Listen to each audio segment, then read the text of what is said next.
All right.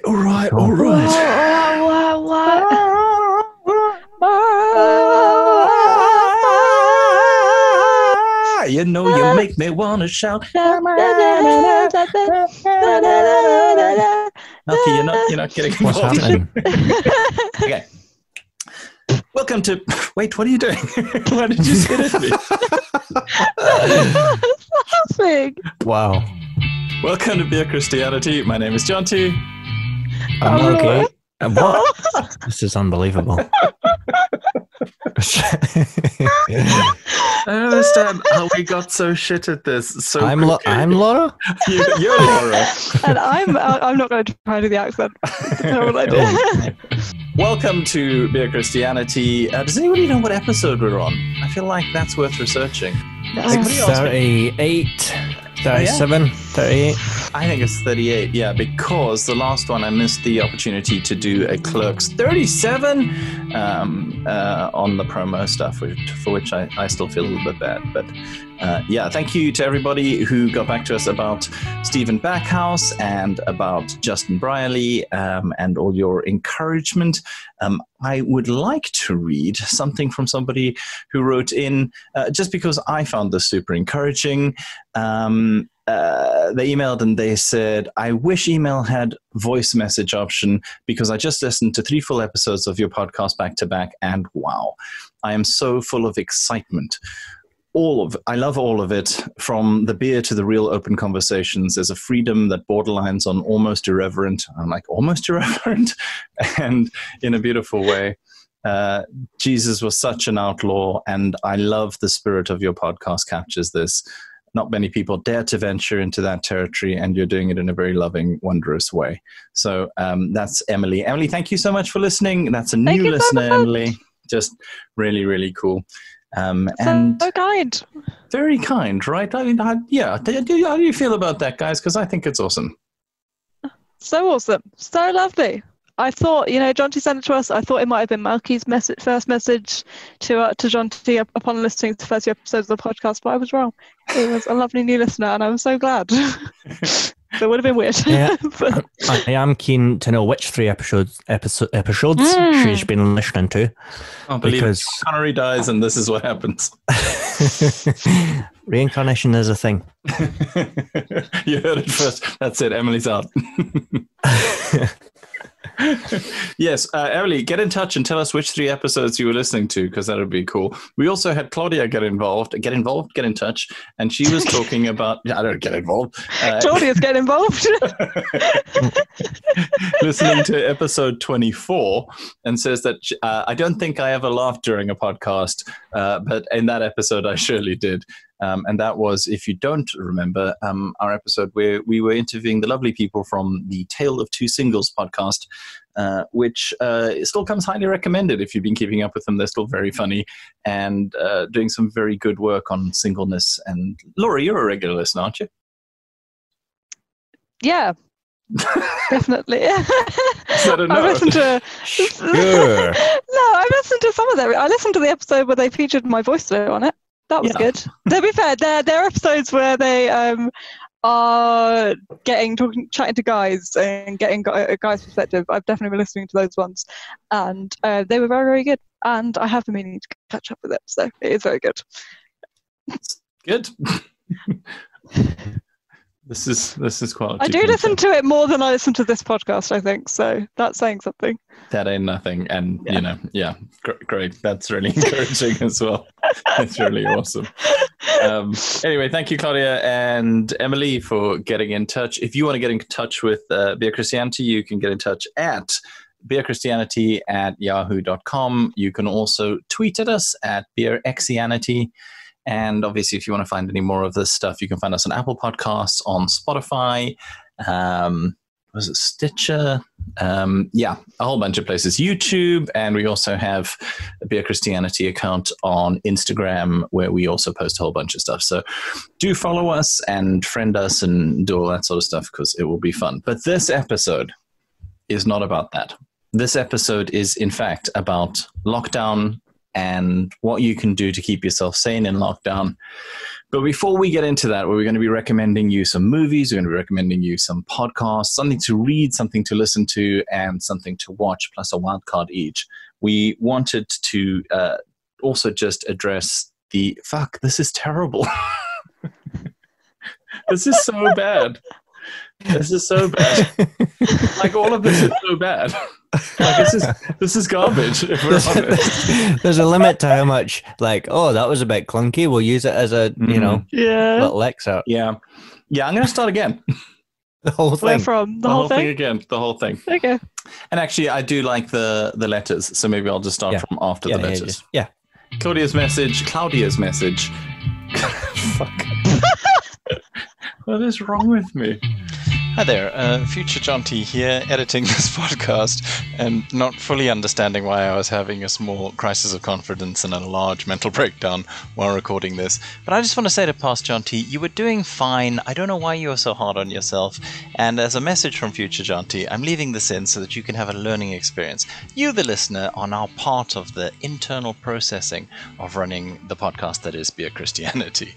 So, I'll leave you to past Jonty.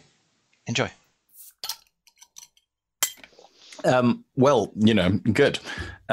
In terms of the lockdown stuff, the last time we had a lockdown, when we still had Drabs on the podcast, peace be upon him. I will remember you in the arms of the angels. We did a little thing where we recommended what feels like 25 things each. It was 19 things because it was the 19th episode of the podcast and it was COVID-19. That's what it was. So if you want to listen to other recommendations from Beer Christianity, you can go back to number 19 for the COVID-19 recommendations and check those out. But for this one, we're just going to each be recommending 4 things to you. Something to listen to, something to watch, something to read, and then a wild card from each of us. So you can check those things out. We're just trying to take care of you in case you're bored. If obviously you're in certain states in the United States, you won't be bored at all because there's apparently no virus and nothing has been locked down at all. So sorry for you guys. But maybe when you're in hospital, this could be stuff that could keep you busy. So we're going to be doing that. Speaking of the United States, though, something happened in the United States quite recently. I'm going to turn it into a bit of a news quiz here. Malky or Laura, do you know what happened in the United States recently? Trump booked a press conference at a landscaping company, I believe it was. That is actually the most significant thing that has. So great. This is obviously where I really do feel like this is the news quiz. Like, this is obviously the event where after the election, they wanted to have a press conference, and instead of booking the Four Seasons Hotel conferencing, they booked a Four Seasons landscaping next to a dildo shop and in a parking lot, I want to say. What was the other? It was in like the parking lot next, and they just put signs up over the garage doors or something like that and just went with it, which is pretty incredible. But they went for it, like they properly followed through. Yeah. I don't like. It's the White House administration, right? Like, surely they've got some sway to go like, oh no, we meant the other place. Let's just change it, as opposed to no, yeah, crack on with this. This'll do. How do you guys feel about the election? I am genuinely surprised that Biden won. Yeah. I was expecting in a kind of 5-year cycle of shit news, 10-year cycle of shit news. I'm so used to the most awful people winning elections and referendums and that kind of stuff. And I mean, it's not like the best people won, but definitely not the worst people this time. Were you guys surprised? It was just so tense for so many days. It was like it was so tense, and it was I think I kind of was, but also it was just like couldn't even deal. Yes, I now have a very familiar feeling of staying up late watching results come in, but not like crazy late and then going, right, I'm going to bed, and then just checking my phone in the morning with that feeling of like there's a little bit of hope, but then it's like, oh no, it's the bad thing. The bad thing happened. But this was pleasant surprise. Yeah. Thank you for listening to Beer Christianity. Yeah, I'll be honest. The last few kind of referenda and elections, having spent a little bit of time on kind of Facebook groups that aren't like actively left wing, and looking at YouTube comments, and seeing some of the people at rallies, but mostly that, just comment sections, and realizing that like, yeah, Britain, the US, these are not liberal progressive places, and the vast majority of people have some fairly retrograde ideas, and that includes, and in some cases is worst, in the church. And it was just, I was genuinely shocked that it wasn't a landslide for Trump, which is what I was expecting, judging from what I'd seen online, judging from just the way people have bought into this QAnon absolute nonsense. Like everything like that, just the racism, the conspiracy theories, the, overtly loving Trump strongman act. I was fully expecting it to be a terrible, terrible result. Did you guys, how do you feel about the Biden-Harris ticket? We've spoken a little bit about that in the past, but how did you feel about that? I see a lot of people online celebrating as if Joe Biden and Harris are combined Martin Luther King Jr., but female. How would you see them, Laura? Yeah, it's one of those things that's really difficult, because actually it is obviously very understandable why people are really celebrating right now. And I think it has been actually really nice to see like the people, like there was just like out on the streets dancing. Like there was a guy called an old podcast called Gilmore Guides, which many of our listeners I'm sure are very aware of, but a guy called Demi Adejuibe, who was one of the hosts on there, literally dancing on top of a car for I think about 6 hours, because people just kept on bringing them champagne, and it was just like hilarious and lovely to watch. But and like there are, like, don't get me wrong, I do think that it is important to celebrate and give credit to victories where they do. Like you can understand why people are celebrating a black woman in the White House. Like I don't want to detract that victory from so many people, because that does mean a lot to a lot of people.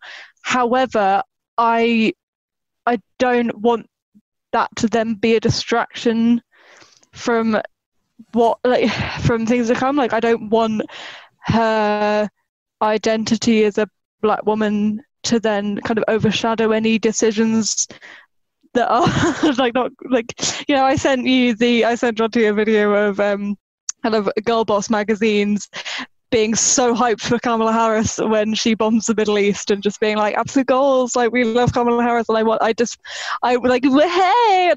worry that this kind of atmosphere of celebration and lauding them because their people are so happy that they've beaten Trump and they're so happy to see some representation.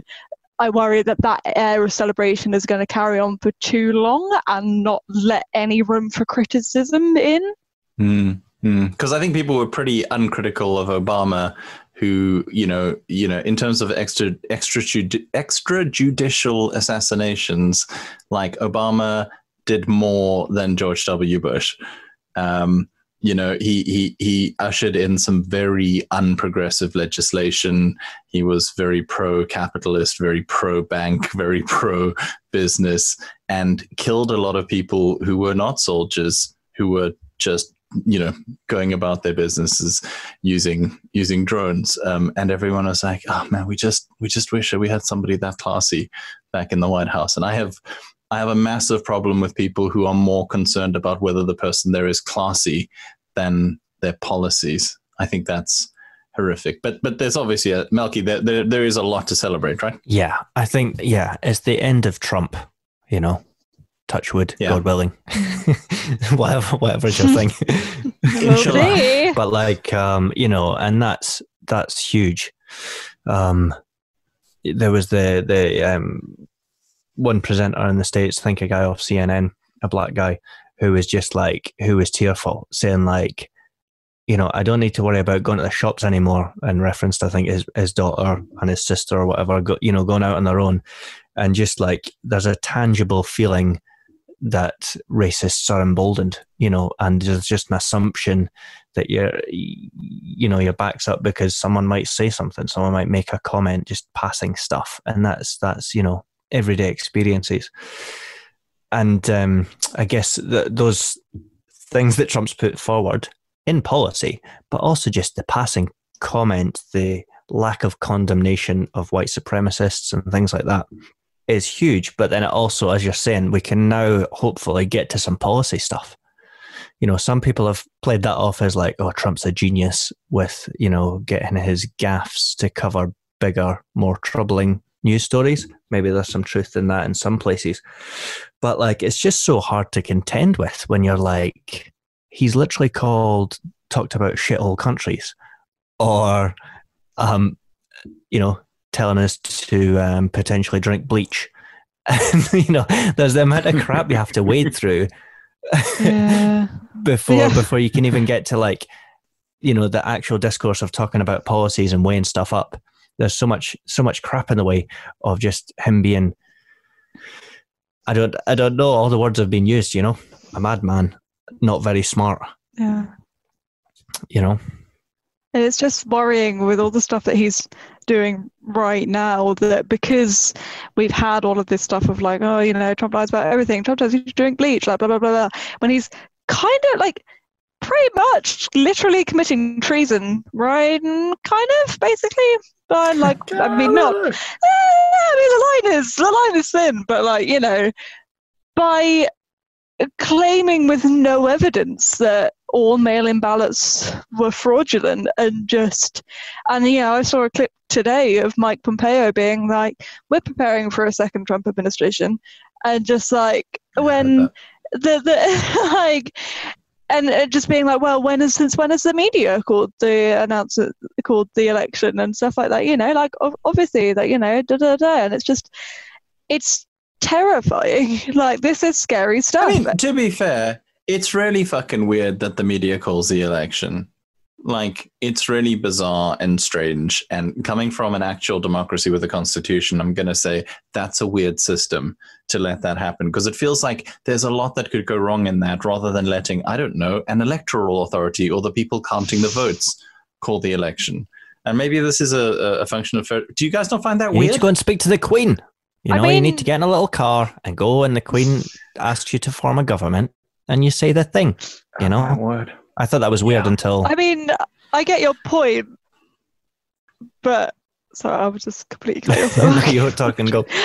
Get your point, but at this point, like, yes, it's a stupid thing and it is weird, but that that's not why Trump's saying that. Yeah. Trump's saying that because he's lost. Yeah. And also, this is how they do it.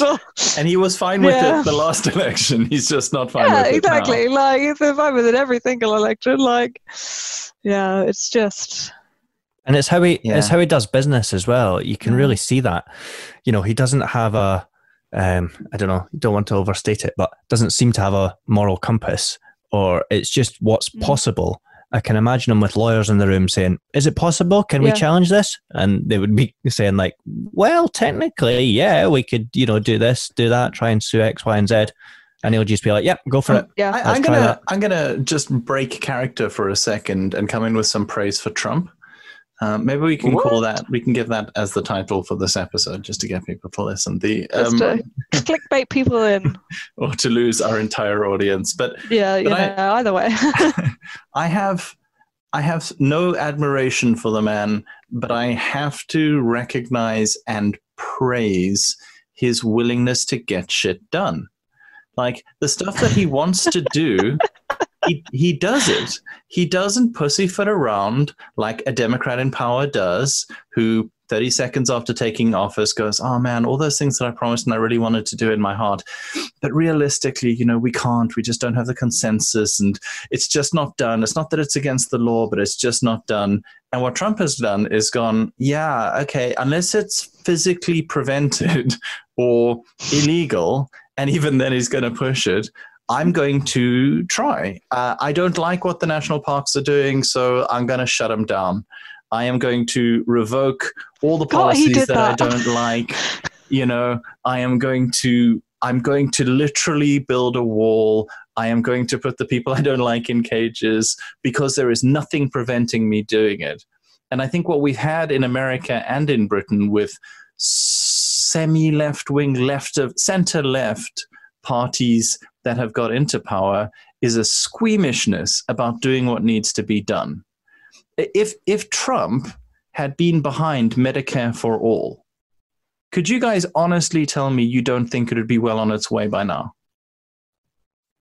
I don't know enough of the nitty-gritty, but yeah, one thing that I'm thinking Obama often gets leveled at him is not closing Guantanamo Bay. Yeah, not a hard thing to do. Hands were tied, etc. Yeah. Well, hands were tied. Hands were fucking tied, Malky. That's the point. But you know, but you look at Trump's approach to the so-called Muslim travel ban. Yeah. And it's like, yeah, it's illegal, unconstitutional, but I'm going to go and do it, sign an executive order and let them worry about overturning it, you know? Yeah.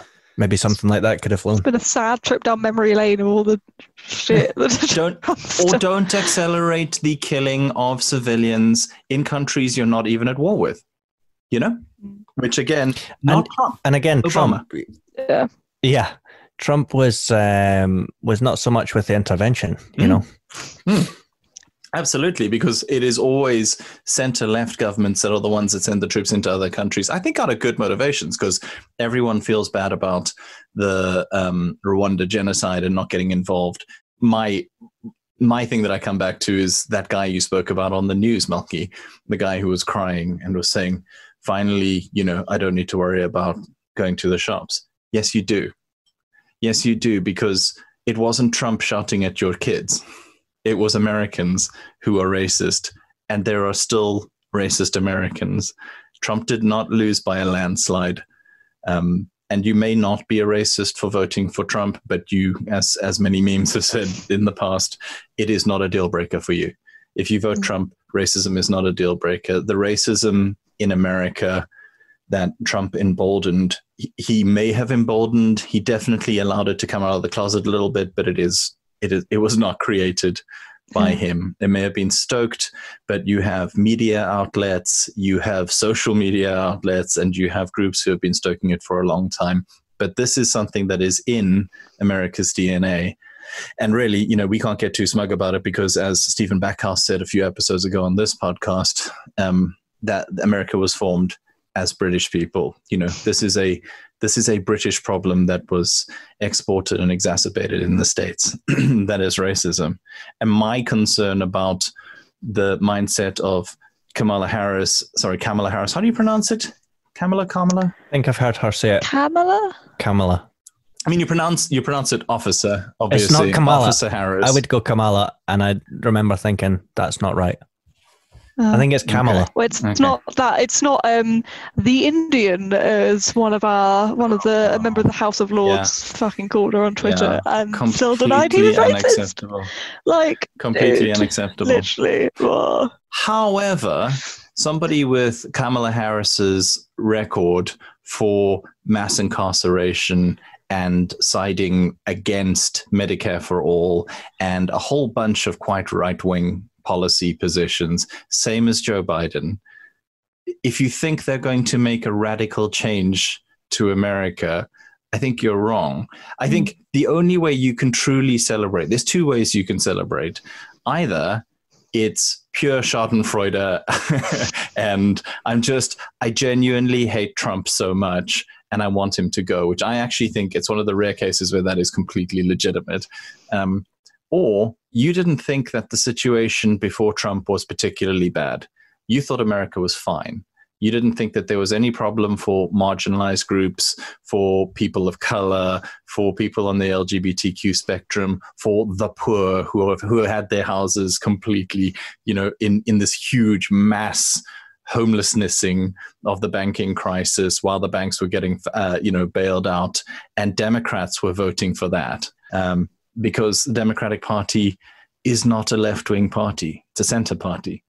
And to celebrate that the center, who are always just going to keep things as they are, have got into power, just feels bizarre to me.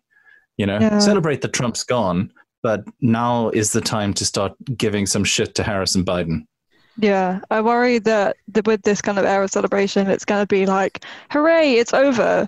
And, you've still got to remember that, 71 million Americans voted for Trump. He was right. That is the most votes a sitting president has ever received.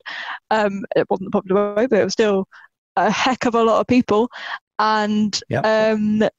And I think people are going to forget that, like, a lot of progressives are going to forget that this was the compromise. The compromise was Joe Biden, and then you're going to get 6 months into the term and be like, hang on, things like, this isn't what we were promised. And it's like, you were never promised this. Like, you were never promised like the fight is still going on. Like, this is, I mean, I don't want to detract from the, got to give the people some respite, my goodness, but you still got to fight to fight. Like, I guess we'll see how that plays out.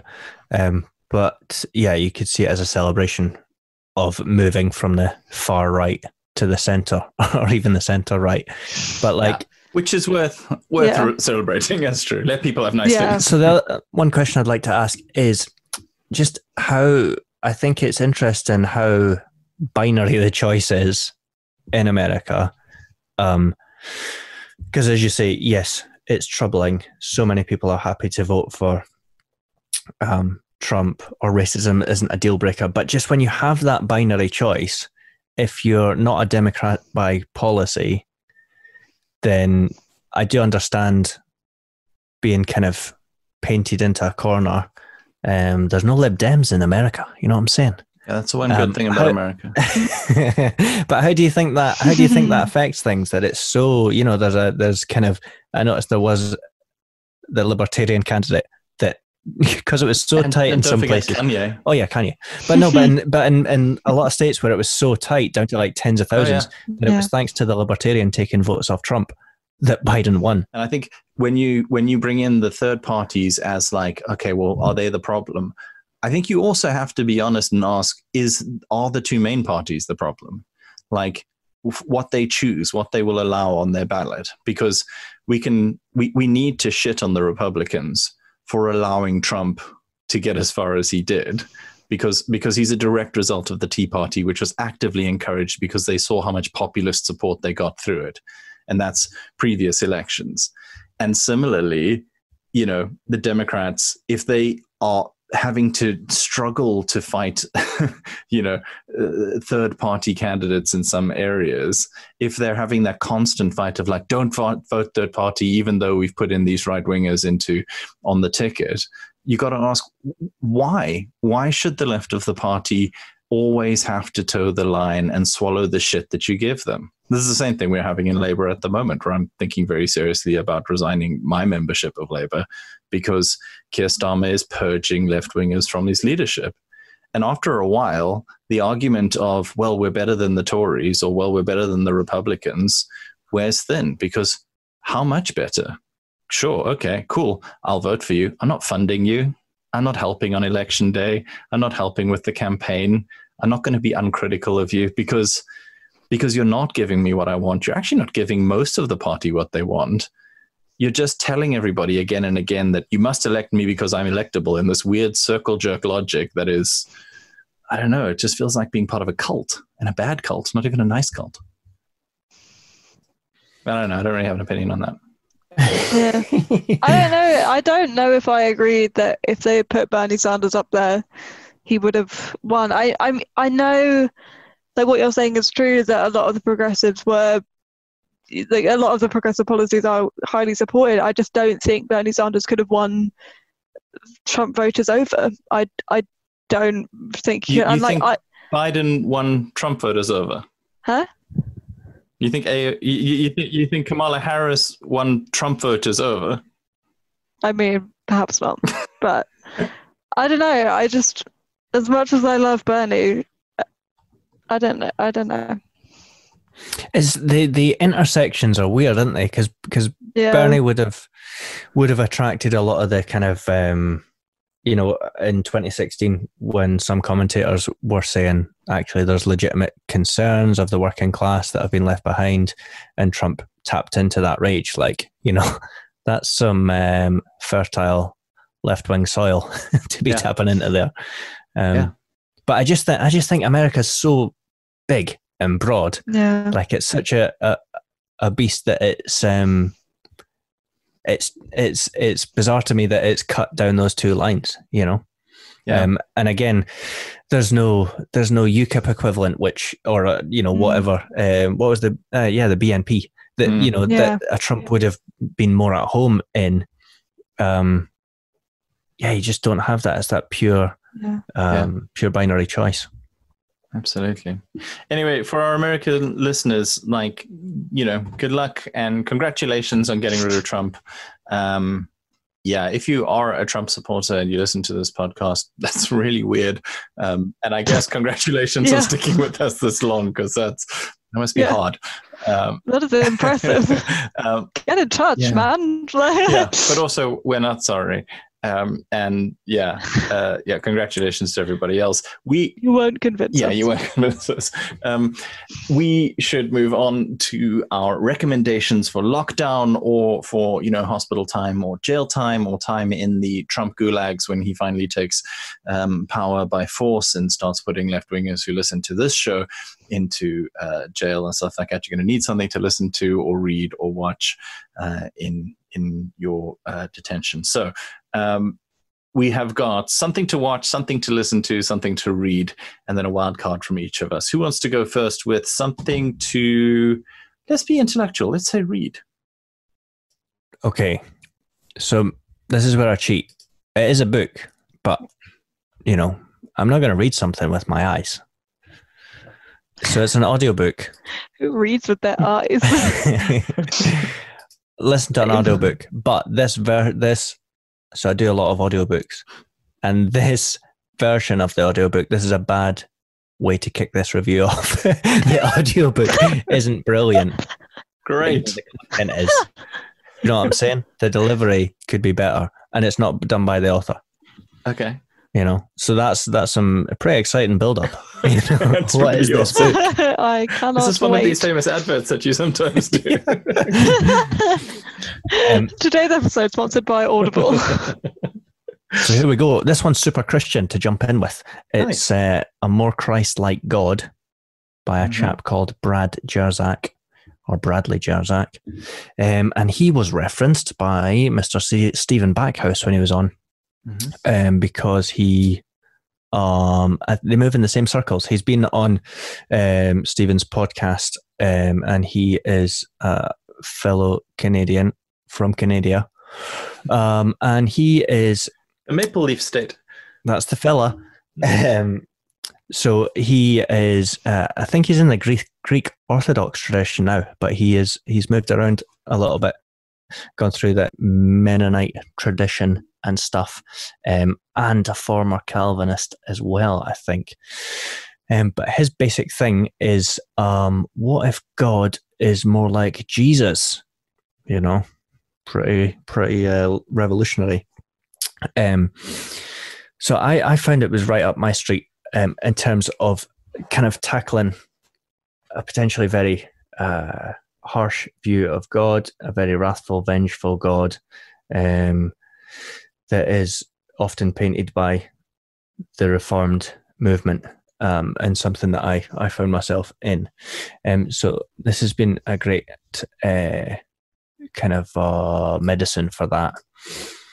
And similarly, I think Steve Chalk has used the language of Jesus being our hermeneutic, but that idea that Jesus, instead of God being like Jesus is like God. Wait a minute. Was that the right way around? Wrong way around. You might say Jesus. Malky, can you smell toast? Chris. It would be traditional to say Jesus is like God. But our real takeaway from the Bible story is that actually God is like Jesus. I think actually, generally speaking, in the churches I've been to, nobody says Jesus is like God. They say Jesus is God. That's not true. Well, kind of crazy. Okay, so basically, kind of using like you view God and the Bible and everything through Jesus. Jesus is the number one, and everything, rather than saying everything about Jesus that doesn't fit what we already know about God, we must discard. It's doing it the other way around. Yeah, and in Jesus we have such a great representation of someone who's relational and who talks about God the Father and talks about God being a good father, tells stories like the prodigal son and depicts God in that way. And then that's how we might go back and interpret what the hell is happening in the Old Testament. Is does the God who is being killed and says, forgives his attackers, is that the same God that would command genocide, for instance? Or want child sacrifice or any of those things. On a scale of 1 to 10, how much do you think I'll think this guy's a heretic? 10, like full heresy. 1, like, Richard Rohr. No, he can't be a 1. I don't know who's a 1. So hey, Rohr's endorsed it, so it's got to be good. I'll give you the endorsements. So Richard Rohr, William Young off of The Shack, Brian McLaren, Eugene Peterson, John Piper. Not so much. Okay, that sounds fascinating. Yeah, it is. It's really good, and it's decent and got a good depth to it. I think that's the thing. I think the thing that took me into the Calvinist camp was, serious Christians are like this. If you take Christianity and theology seriously, then you will be super conservative. Whereas actually there's loads of traditions like the Greek Orthodox, like looking at church fathers and mystics, that's like, this is legit. This is just different. It's just a different stream of Orthodox Christianity. Yeah, absolutely. And also a lot of kind of progressives seem more and more attracted to that side of things. Francis Schaeffer's son, who, when he got tired of the whole right-wing thing, went that way. And you hear a lot of people who prefer Christus Victor to the idea of penal substitution and all that kind of stuff. It just seems to fit a lot more. And yet, the Orthodox Christians are pretty freaking serious. I don't know if you've ever followed a group on Facebook called Brother, We Are Going to Die. No, I have not. It is a memento mori group. It is Orthodox Christian, and it is not ironic. It is a lot of pictures of skulls, and otherwise it is Orthodox patriarchs and quotes from them about how you need to be a little bit more serious about your spiritual life because you are going to die. And it's like, it's very hardcore. Brother, we are going to die. You should check it out. It's actually very inspiring and very cool, but they're not fucking around. Well, as a pitch to the skeptics, then a lot is like he would tackle the atonement, for instance, similar to how N.T. Wright might, in terms of like the kind of the conservative evangelicals have overemphasized, and made it one-dimensional with looking at wrath and a penal substitution model, whereas actually there's all these different models or metaphors for what's happening at the atonement, and that isn't the gospel. These are atonement metaphors rather than what the message actually is, if that makes any sense. But Brad explains it much better than me, even better than me. Even better than you. That sounds fascinating. What's the name of it again? A More Christ-Like God by Brad Jerzak. Okay, cool. Laura, what's your book? Well, mine is not in the same vein, I have to say, it's not an audiobook, neither is it a non-fiction book, so get excited for that. I'm just going to go with what I've been actually reading at the moment, because I do read books with my eyes, because I'm a freaking nerd. I have been reading a couple of books by a guy called, I'm going to butcher his name because he is Spanish, but he's called Carlos Ruiz Zafón. I apologize if that is very bad, but he wrote a book called Shadow of the Wind, and which I read, and I'm almost finished with the follow-up book to that, which is called The Angel's Game, and they're both very, very good books for people who like books. It's like set in Barcelona in like the early 20th century, and it's just like super like the Angel's Game, far darker than the Shadow of the Wind, I will say. Like Shadow of the Wind was like the bestseller like knockout book, but the Angel's Game, man, it is dark, which is great. It's great. Nice. It's like very gothic kind of like 1930s Barcelona. It's good fun. So would highly recommend.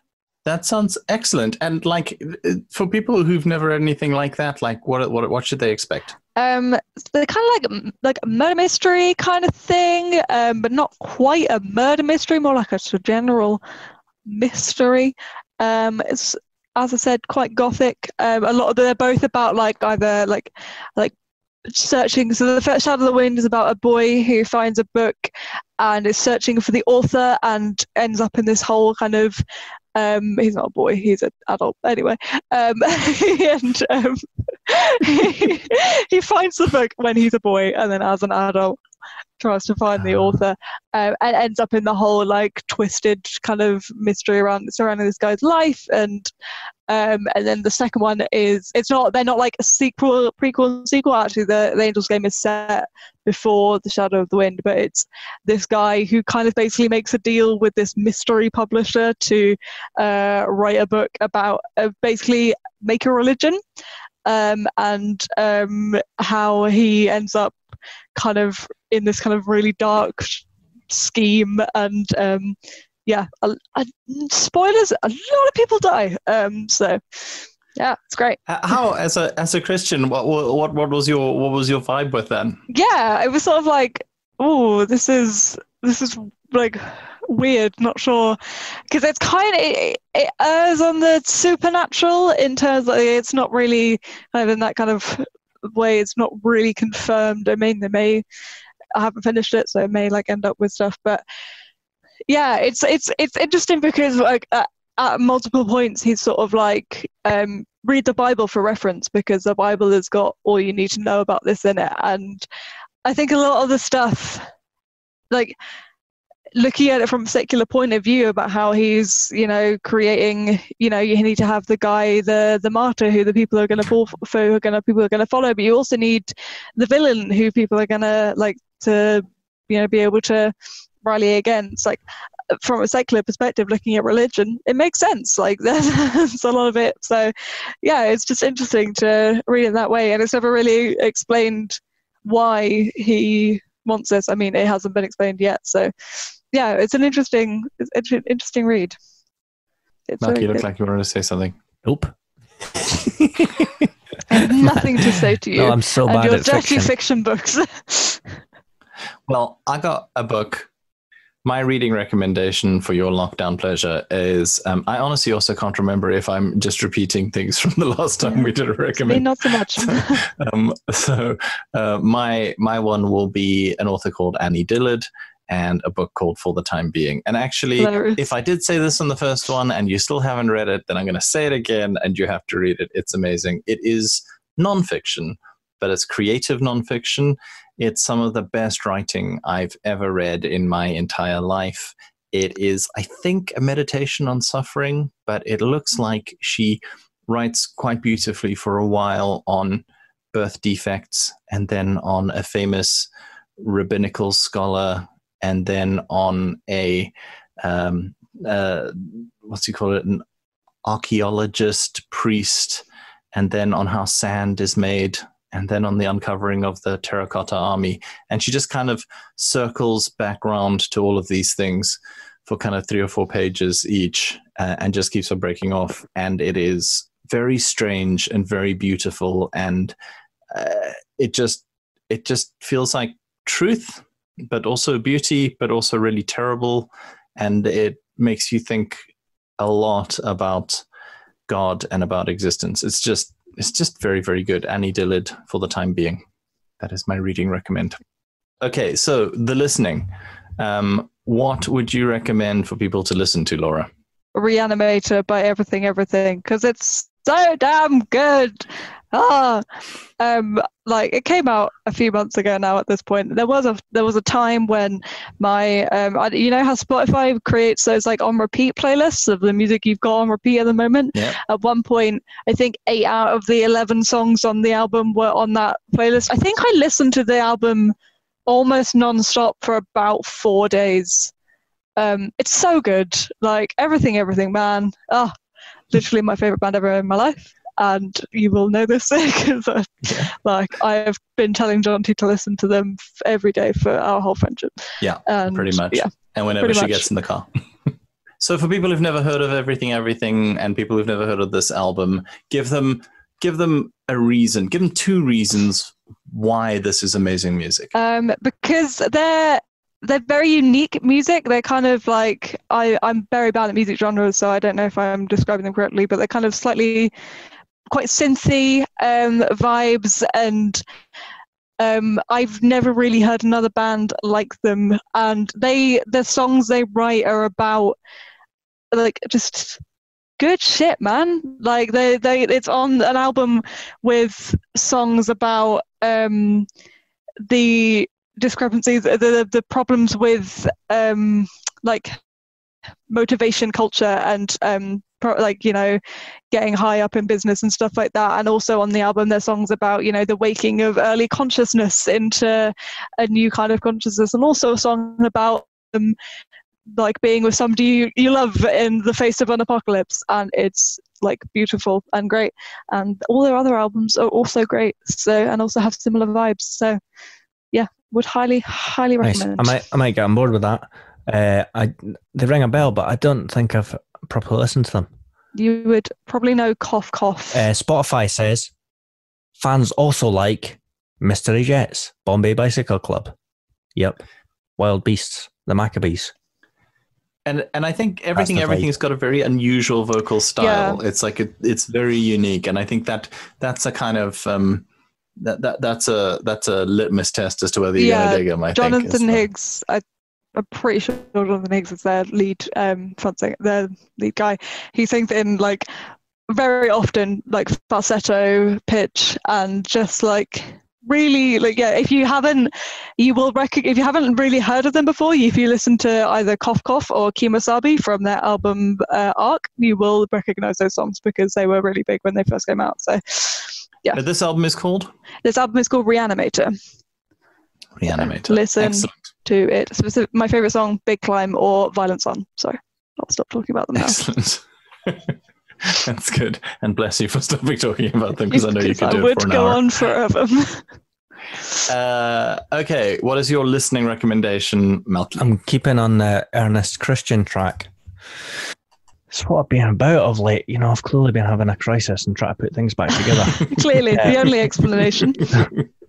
As that was coming out of my mouth, I'm like, I'm saying it in a funny way, but it's actually what's been completely true. Fuck, it's not making sense. This puppy is another heretic called Father Richard Rohr. Fuck, it's all making sense. So listen, this is a podcast from the Center for Action and Contemplation, which is where Richard Rohr is. I've been there. You legend. So this podcast series is called Another Name for Everything, and it's Richard and his 2 co-hosts, which are great, but I can never remember their names. But in particular, there is a series that he goes through that's kind of, I think it's based off of his book, Universal Christ, and it's 7 themes. And he talks about an alternative orthodoxy. And this is basically from the teachings of St. Francis. And it's real good. So that one's like, it's broken into seasons, and that's maybe the start of season 3. And then they do an episode on each of the themes. And I mean, yeah, it's right up my street in terms of that kind of contemplative, mystical approach, and again in kind of response to coming from quite a harsh conservative evangelical background. It's just dead lovely, and I don't care if it's all wrong. If it makes me more like Richard, then that's all right. I gotta say, I do have probably more fear of being a heretic than you do at this point, but also coming from that quite right-wing background, at least not right-wing, but like conservative theological background, and being a fundamentalist when I got saved and stuff, like Richard Rohr changed my life entirely. And his, he calls it heterodoxy as well, but his, the parallel orthodoxy of the Franciscans is just really inspiring. And I don't agree with everything he says, but you cannot deny that he is a man of God, and you cannot deny that he is preaching in the right direction. That's always how I feel. Like he's very rarely. He might miss the mark, I think, sometimes, but generally speaking, you're never going to be a worse Christian for trying to follow more in the direction he's pointing you. He's very good. And I actually find his talks more helpful than his books. Another name for everything. And it's those discussions. It's those discussions that's what's interesting. It's hitting on little things. It's talking around subjects, and the way they interact as well is just so nice. Like, the way they kind of disagree or put it across different points, or like Richard Rohr will often be like informed by something the co-host says and goes, "Oh wow, that's really interesting." And these are folks like, I don't know, 40 years his junior. And he's just so kind and interested. Yeah. So that's worth a listen. Yeah, he's a spectacular guy. Awesome. My listening recommendation is a podcast called Reply All that my wife got me into quite recently, and I'm moderately obsessed with. I listened to an episode recently called Negative Mount Pleasant, and I developed a hatred of a man called Dave DeGroot, which it's nice to hate someone you've never heard of. And they're not that kind of podcast at all. They're a kind of investigative thing. They do this thing where their boss who doesn't know anything about the internet will bring them a tweet, and then they have to explain all the cultural references, which can often take like half an hour. And there is a recent one with Jason Mantzoukas. Jason Mantzoukas, and they're talking about the QAnon phenomenon with him, and it is horrifying, but also genuinely one of the funniest things I've ever heard in my entire life. They're very funny. They talk a lot about kind of techie stuff, but they do a lot of good investigative podcast journalism. There's one called America's Hottest Talk Line, which is just fascinating and goes in a way that you will learn so much. You will be completely enthralled. You will not want to stop listening. And at the end of it, you'll just be like, I had no idea to go in that direction. That's incredible. I must listen to another one. It's very, very good. It's by Gimlet Media, I think. And it's called Reply All. And you should listen to it. It is excellent. Nice one. That's nudged me over the edge. Of several people, I keep on hearing that on recommends, and I've never actually listened. So I shall. It's genuinely superb. Anything with Jason Mantzoukas is bound to be incredible, because he's not one of the kind of anchor hosts, but he does come on it occasionally. And you've got to. I'll send you the link. You've sent me many links already, so I need to actually listen to them.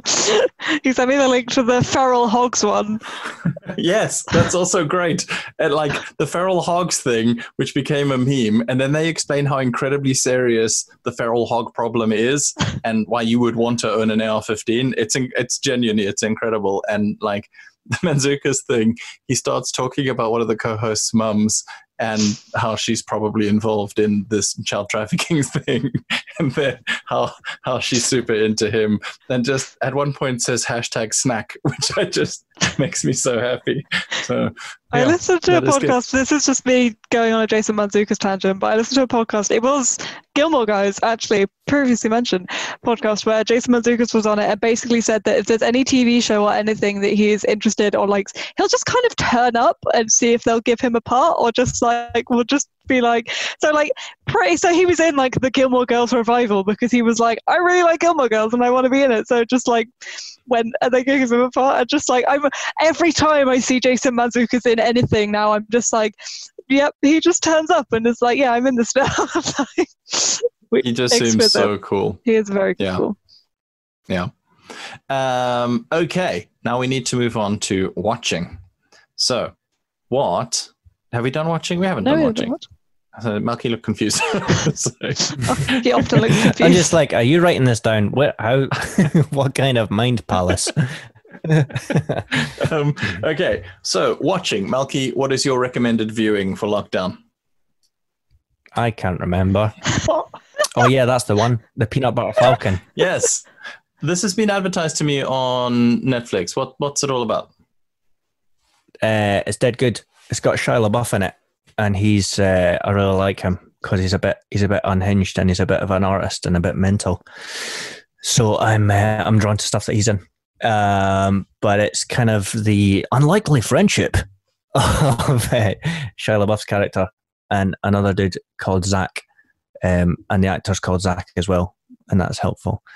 And he's a guy who has Down syndrome, and in the film he is in a nursing home because there's no proper place to put him, and he escapes and then bumps into Shia LaBeouf's character, and they kind of go on a mad road trip across Florida, I think, and are kind of like low-key outlaws, and it's just very it's just really well done and beautiful and heartwarming and lovely.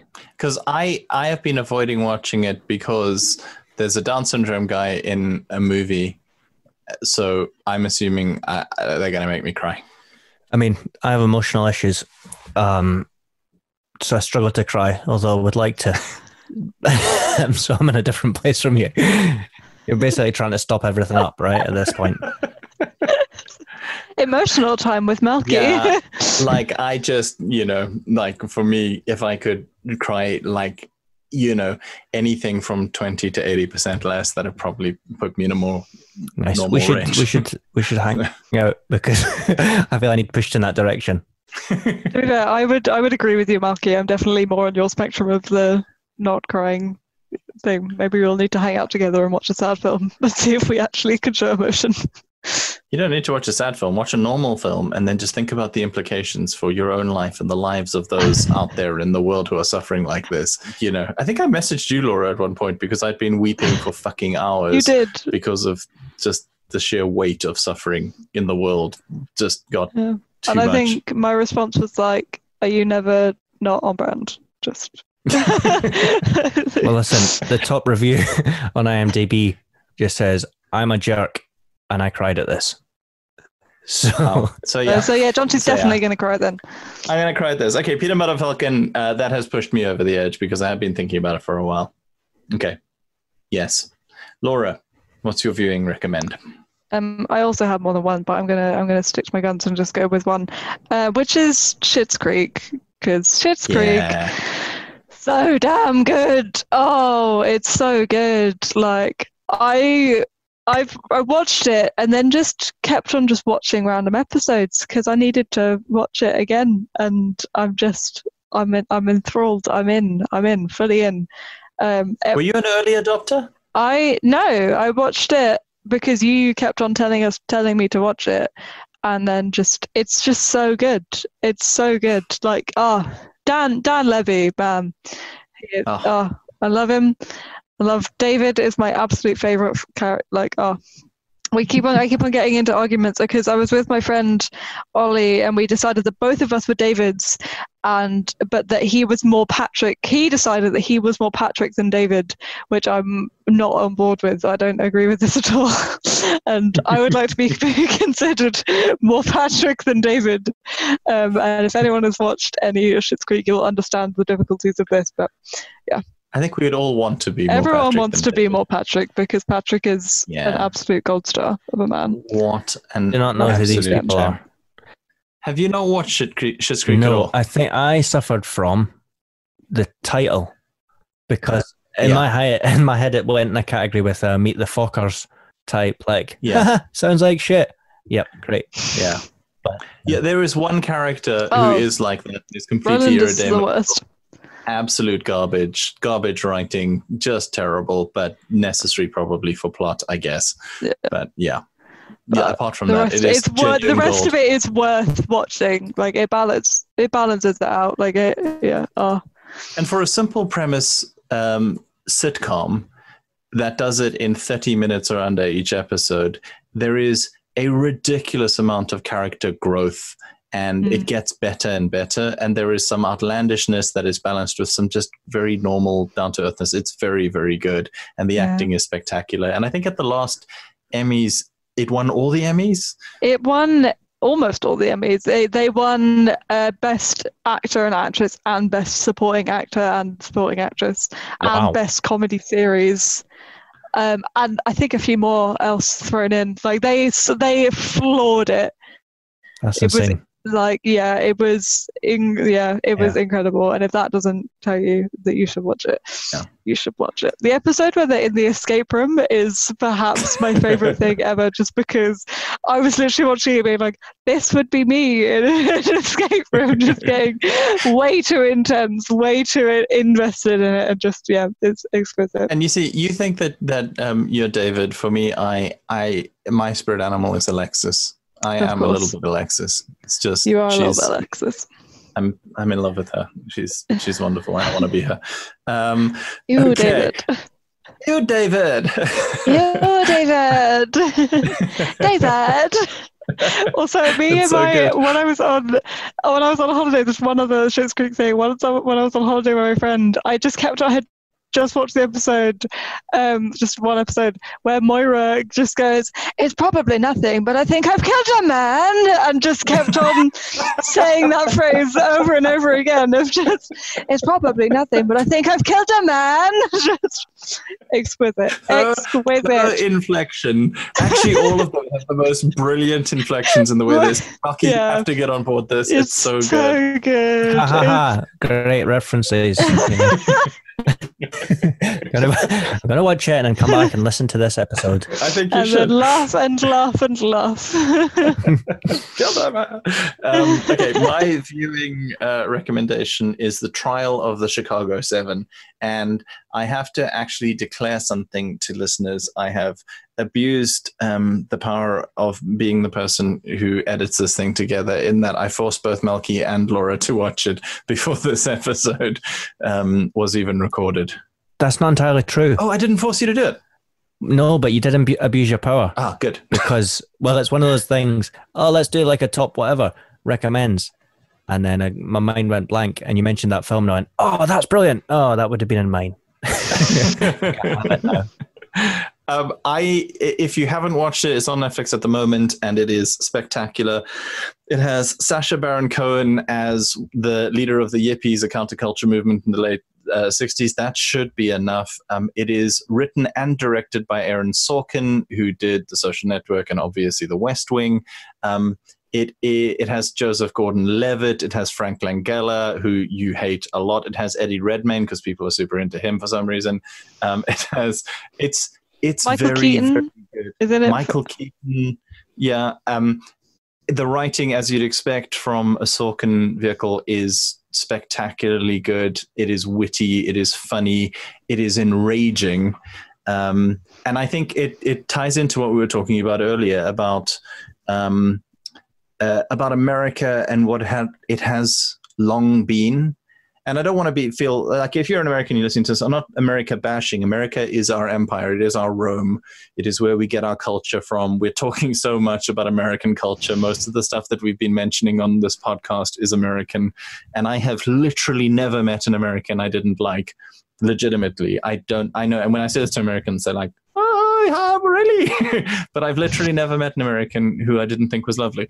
And I have spent some time in America, and I still have never met one that I didn't like. But there is something wrong with America, as there is something wrong with every single empire. And this is so clear in The Trial of the Chicago 7, which is set in 1968, which is around the time the counterculture ended or turned dark of the 60s. And it's about people who went and protested outside the Democratic National Convention, not the Republican, and got the shit beaten out of them. And then leaders of these youth movements and anti-war movements were arrested and put on what was a sham political trial. And it's about that. But I think to me, the most exciting and interesting thing about it was that it's about different responses to power. It's all the stuff we've been talking about. It's, should we be more liberal and polite and just be glad that they give us a seat at the table if we play by the rules? Should we be ridiculous and mock and opt out of it? Should we respond violently? Should we, how are we meant to oppose power and oppose oppression? And it's really articulate and interesting characterizations of those positions, all put into a movie of, just over 2 hours long. It is, I don't know. That's my pitch for it. I think it's amazing. What did you guys think of it? It made me want to go out and fuck shit up. Yeah, myself. So I thought, yeah. Good review. But yeah, genuinely, like in the best way, like just that real fire for justice and change and being a little bit radical. Yeah. And anger at the system and those who hold power. Yeah. And just like, I think I'm aware we're all whiteys and I've not heard anyone, a person of colour's response to the film, but I think the handling of race in the film is fascinating, is really interesting. And like alongside the kind of the white man's struggle, as it were, Yeah, because the late 60s was really interesting in American politics because there was a coalescing around the opposition to the war in Vietnam and anti-capitalism and all that stuff that nobody ever remembers Martin Luther King Jr. talking about, but that he did. It's just, yeah, it's such a good movie. It actually made me be really rude to a Baptist minister on Twitter because he had the unfortunate timing of saying something deeply irritating to me just after I watched the movie, and I was just not in the mood for centrist bullshit. And yeah, I'm not sorry, because I think the movie just makes you realize that the world is and has for a long time been in a really quite terrible way in terms of injustice, and sitting around quietly tut-tutting doesn't change it.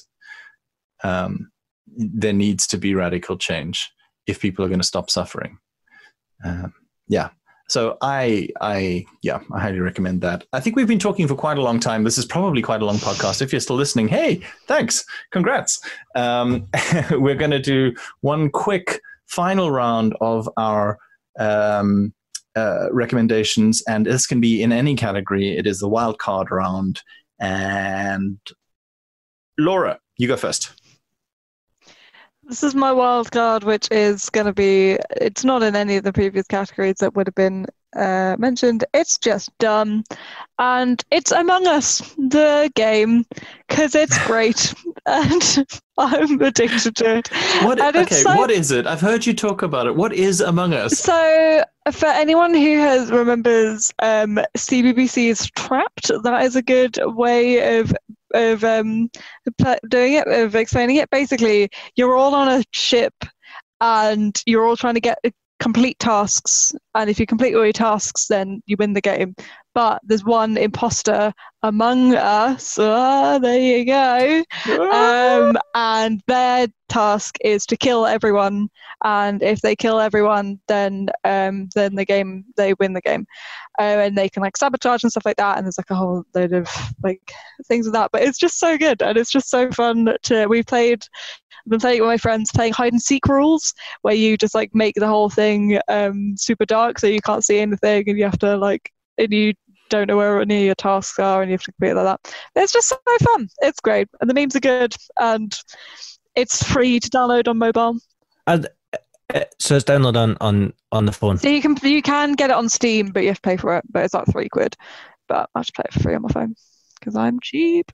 Nice, excellent, good. Malky, what's your recommendation? Final wild card. It's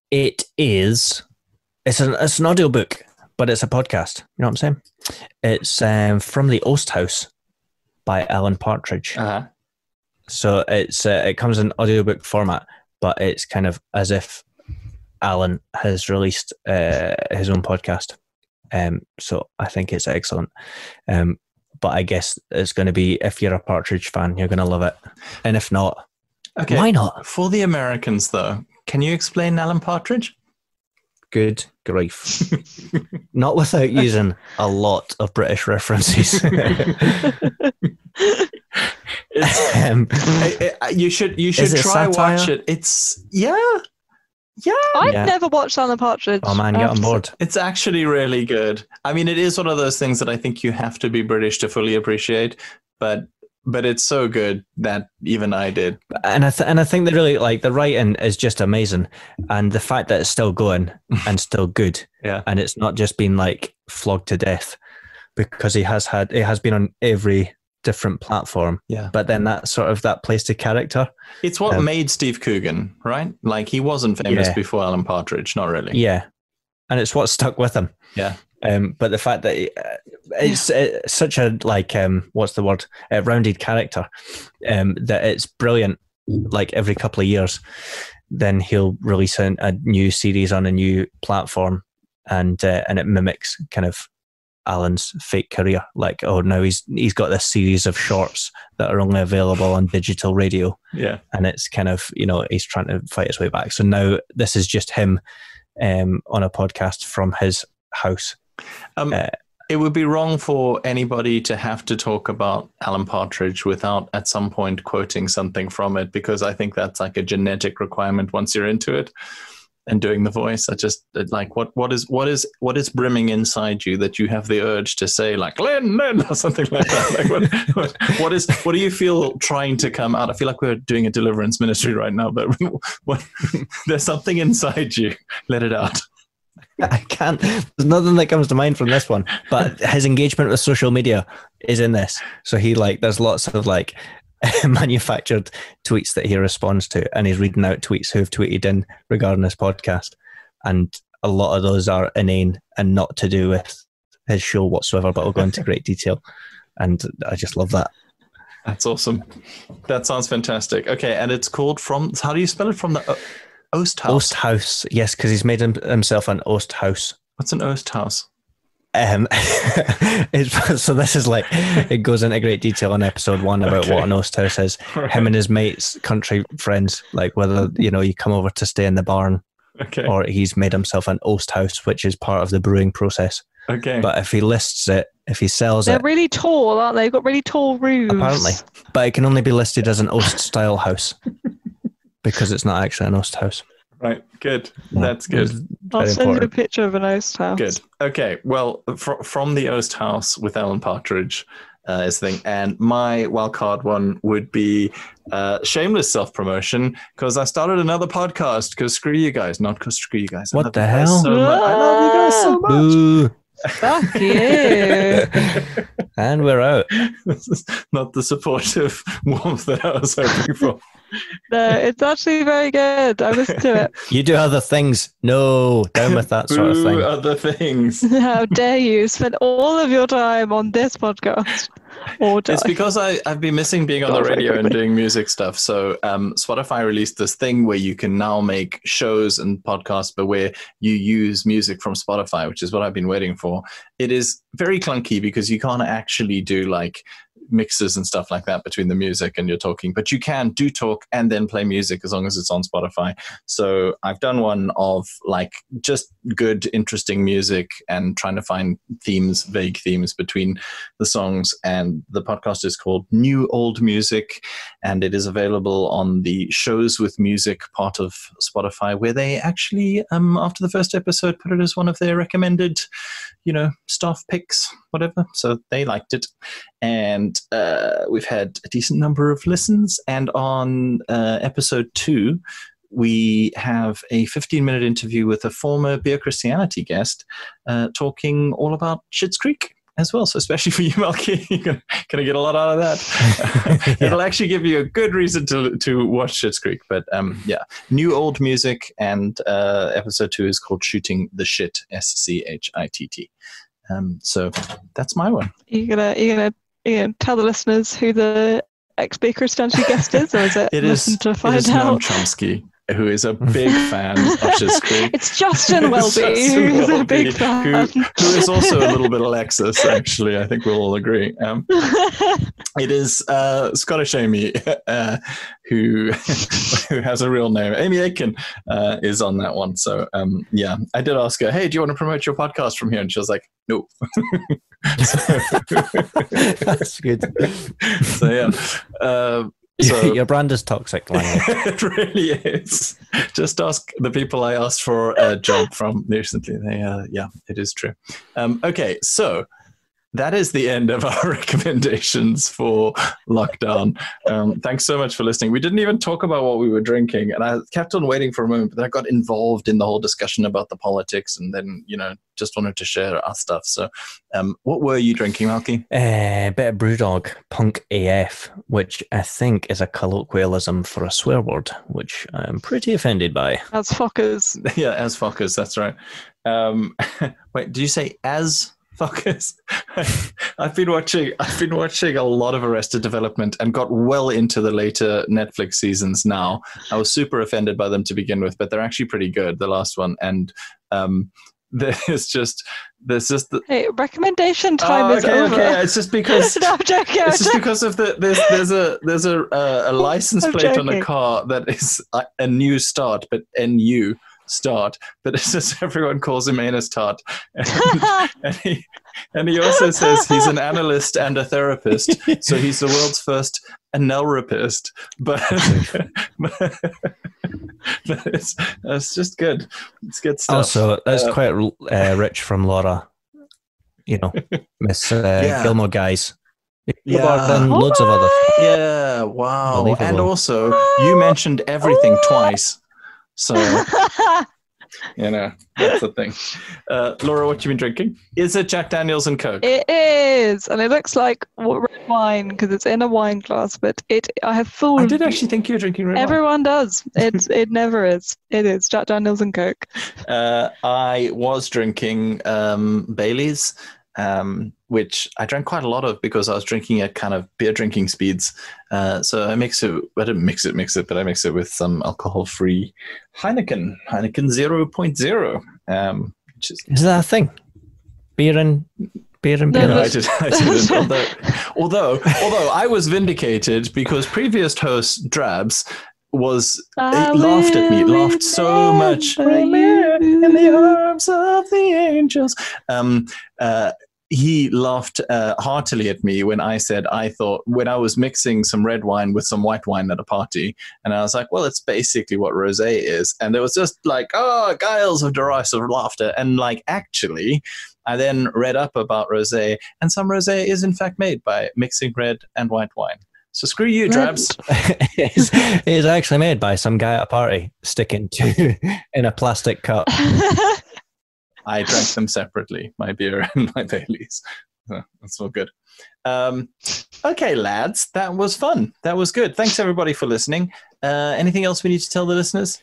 Just we love you deeply and respect you. Yeah. What gems, all of you. And it's super encouraging that we can be super encouraging to you. We hope you've enjoyed this and you've enjoyed the chat and stuff like that. We're going to be coming back with some guests soon. We have ideas and we had people on the cards. I've just been kind of slack and, life's busy and lockdown is hard. Slacking, making other podcasts. Don't think we don't have ideas. We've got ideas. Guys, we have so many ideas. But also, if you have ideas. If you do have any ideas, you are welcome to tweet at us, and it's BeerXianity on Twitter, and you can also write to us at beerchristianity@yahoo.com. I do actually check the address, and we do sometimes get messages there. So yeah, obviously, if you know us personally, send us some voice notes that we can put on the show, and we will answer them because that's also super fun. So WhatsApp us a voice note. We will put you on the show. We will respond to it. We'll show you a good time. It'll be lovely. So yeah. Thanks for listening, and you can find all the other episodes at beerchristianity.libsyn.com. All right. Bye. Bye, everyone. Bye.